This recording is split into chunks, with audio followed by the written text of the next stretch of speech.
Toastmasters, and yes, most welcome guests. Good to see y'all. Recently, I decided that I'm burnt out in the same old, so I applied for the Upward Mobility Program. All of us, and my motives are several, all of us have different strengths.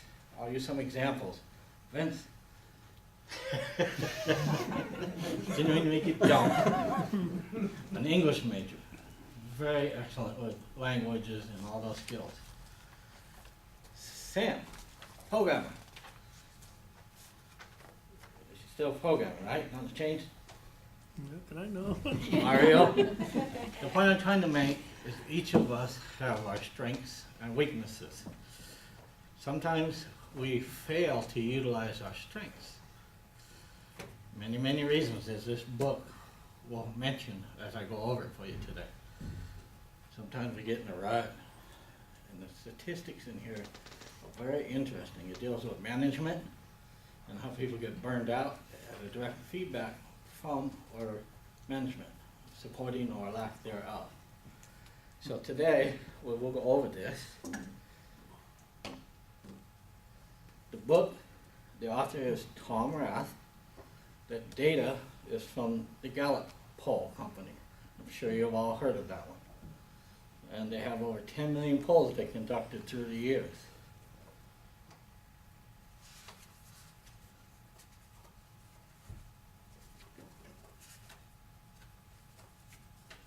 The founder, Donald O. Clifton, 1924 to 2003, inventor of the Clifton Strength Finder, this book. There's two versions, 1.0 and 2.0. This was given to me my first meeting with the Upward Mobility Program. I failed to mention that. This is the beginning of my new strengths development, or taking what I had buried and going forth with it. The father of the strength-based psychology by an American Psychological Association presidential commendation. So the guy was very talented and very knowledgeable.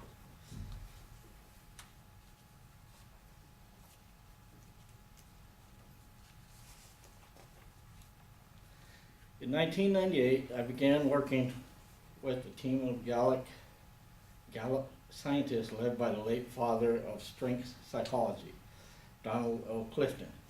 And this is from Tom, the writer of this book. Our goal is to start a global conversation about what's right with people. I'm sure we see that every day, what's right and what's wrong. We were tired of living in a world that revolved around fixing our weaknesses. Society's relentless focus on people's shortcomings had turned into a global obsession. What's more, we had discovered that people have several times more potential for growth when they invest energy in developing their strengths instead of correcting deficiencies. So developing strengths is the key. Based on Gallup's 40-year study of human strengths, we created a language of 34 most common talents and developed the Clifton Strength Finder Assessment, which this leads up to. It's part of my Upward Mobility package. I have to take a survey at the end here. In 2001, we included an initial version of this assessment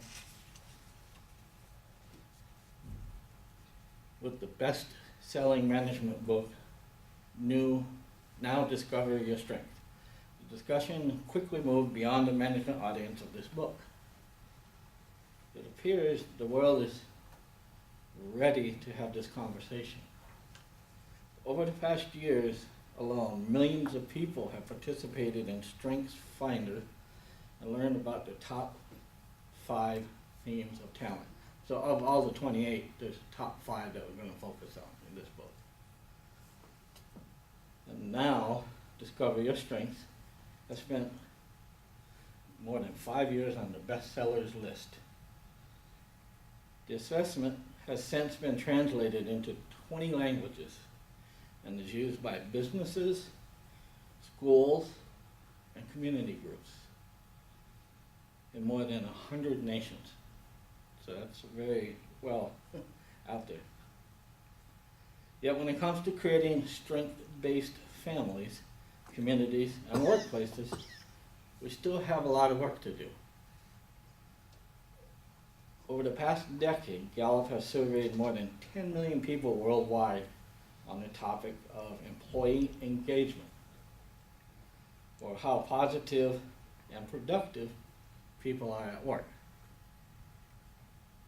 Only 1/3 strongly agree with the statement of being productive at work. That's kind of scary, of all the millions and millions of people out there in the workforce.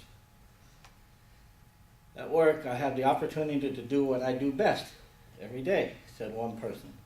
Doesn't know who it was.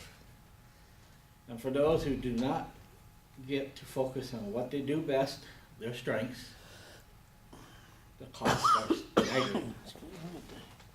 In a recent poll of more than 1,000 people, among those who strongly disagreed or disagreed with this "what I do best" statement, not one single person was emotionally engaged on the job. That's pretty interesting. In stark contrast, our studies indicate that people who do have the opportunity to focus on their strengths every day are 6 times as likely to be engaged in their jobs, and are more than 3 times likely to report having excellent quality of life in general. So strengths and using them is a big factor all the way from the beginning, time we're born, as we develop through life. Fortunately, our research also suggests that having someone at work who regularly focuses on your strengths can make a dramatic difference. In 2005, we explored what happens when managers primarily focus on employees' strengths and also focused on weaknesses, or if they ignore employees. What they found out was plenty redefined by perspective about how easy it may be to decrease the active disengagement or extreme negativity that runs rampant in organizations. And then I got a little thing here, I know you can't see it, but if you're a manager primarily on the left and on the right, the chances you're being disengaged. Says, if your manager ignores you, 40% of the people become disengaged. If they focus on your weakness, and only your weaknesses, 22% of those people become disengaged. If they focus on your strengths, only 1% of those people become negative and become disengaged. So focusing on strengths is very critical. As you can see from the results, having a manager who ignores you is even more detrimental than having a manager who primarily focuses on your weaknesses. Perhaps most surprising is the degree of which having a manager who focuses on your strengths decreases the odds of your being miserable on the job. It appears the epidemic of active disengagement we see in workplaces every day could be a curable disease if we can help the people around us to develop their strengths. Each and every one of you have strengths. Just got to work on them. Version 2.0 here, what's new in it, says our research and knowledge base on the topic of human strengths have expanded dramatically over the past decade. Strengths Finder 2.0, up where the first version left off, and is designated to provide you, provide you with the latest discoveries and strategies for application. The language of 34 themes, meaning strengths, individual strengths and stuff you can find that's covered in the book, remains the same. but the assessment is faster and more reliable in version 2.0. As a result, the yield is much more in-depth analysis of your strengths and identifying your strengths. Once you have completed the online assessment, you receive a comprehensive strength discovery and action planning guide that is based on your 2.0 results. So if you follow the book, you'll go to a website and go through it individually, privately, one-on-one, and it'll feed you back your individual strengths per this book. Going far beyond Strength Finders 1.0, shared theme descriptions can be found in part 2 of this book. This highly customized strengths insights will help you understand how each of the top 5 themes play out in your life, the 5 being the keys, the most common. For example, even though you and a friend may both have the same theme in your top 5, the way this theme is manifested will not be the same. Therefore, each of you could receive entirely different, personalized descriptions of how that theme operates in your lives. These new strengths insights describe what makes you stand out, and when compared to the millions of people we have studied in the surveys. You will also receive 10 ideas for action for each of your top 5 themes. So you will have 50 specific actions you can take. Ideas we called from thousands of best practice suggestions that are customized to your top 5 themes.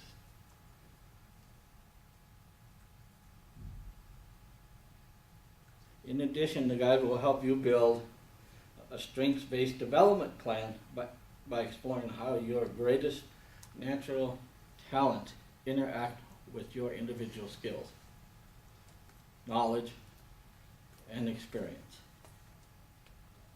The new website includes a strength discussion forum, online action planning system, group discussion guides, and several other resources.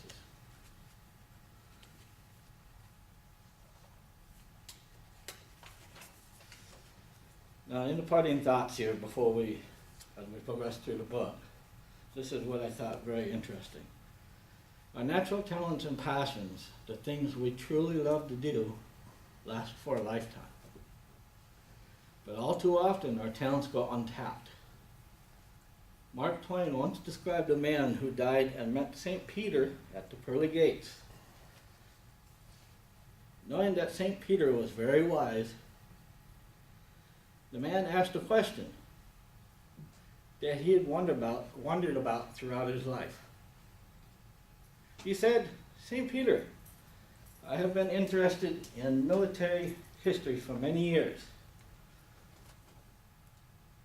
Who was the greatest general of all times?"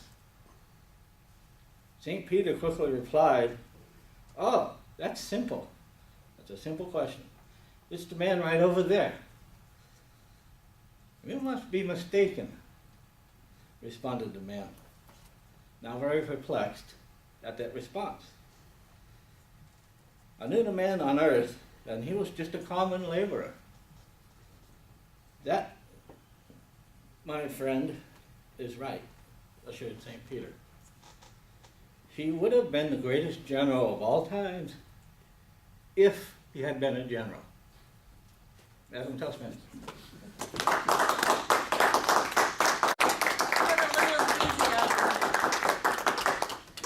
Scott, thank you so much for that speech. That's the last chapter in that specialty book.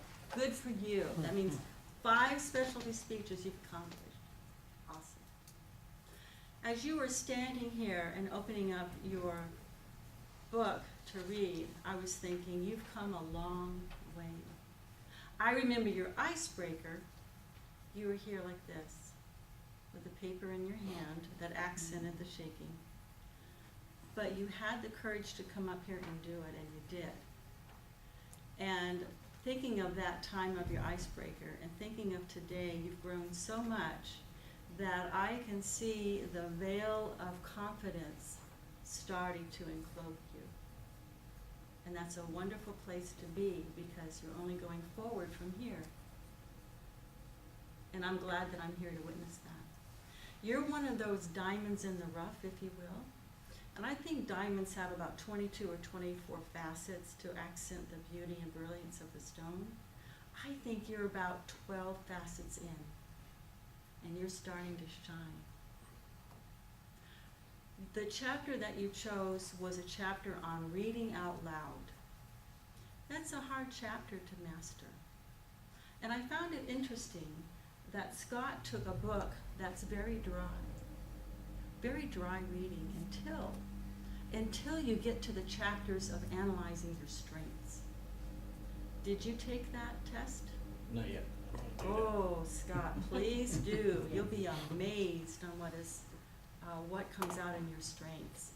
As a manager group, we did this several years ago, probably 5 years ago now, and I was amazed at the strengths that they said I had. And so I encourage you to do that as soon as you can. But in there, it describes the strengths and what they mean and all that stuff as far as description of the words and what you do. But the book, the beginning of the book and the reading is very dry. And I want to tell you, Scott, that's a hard book to read aloud. It's more of a book that you sit down in a comfortable chair and go through it, because it's for self-development. It's not really a book that you would read for a group.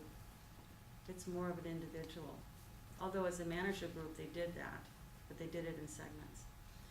So reading that book was a little monotone. There was not much expression. There wasn't much variation on that. And that's really too bad, because you've exhibited in the past that you have that ability. So you might want to think about that next time you do a reading out loud session or a speech. Do a little bit more vocal variety. I like the fact that you were away from the lectern, but I think in this particular situation, because you had a book before you, you might have been more comfortable in laying it here and reading it. And that way you could have expressed your hands a little better, a little more. As it was, you were pretty well stationary, although there was a little bit of backing and forward, and I think that might have been just maybe a little bit of nerve moving. So in the future, take a look at your vocal variety and maybe your posturing when you're standing still. And with that attention, your next speech is going to continue to be great, interesting, and improved. Thank you so much, Scott.